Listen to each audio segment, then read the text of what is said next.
truly believe that the peak male physique involves the triangular aesthetic, the shoulder to width ratio. I've always wanted the V-taper physique, but I had no idea what it was called. Now you can train to achieve that look, but I always knew that every aesthetic looking physique all had one thing in common.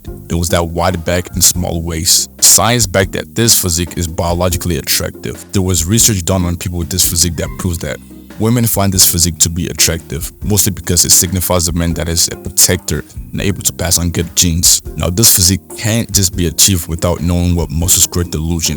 You can take a look at some bodybuilders and you realize that their physique doesn't actually look aesthetic, it just looks blocky. That type of physique is what I call the male gaze physique. There's a certain level of muscle that you can put on before it starts to not look aesthetically pleasing. Of course, we all have different goals, but I train to look good and for strength.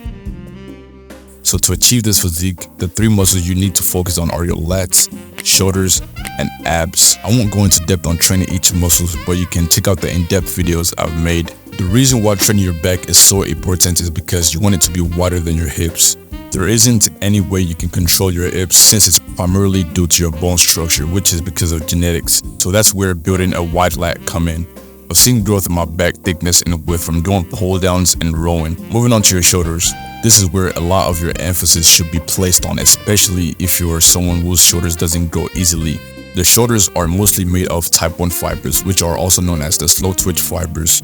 So muscles like that, you need to get into higher rep ranges to see growth. Now your abs. I made a video recently about this that you can go take a look at. I talk about most things you don't understand about getting abs, but the purpose your abs serves is that it creates that line near your lower abdominals, which also enhances the V-tape physique. Now you can do all this, train your shoulders, get a wide back that looks bigger than your hips, get some that V-line, but if your diet isn't correct, if you don't have discipline over what you eat, it's just going to come tumbling down like a building without a solid base.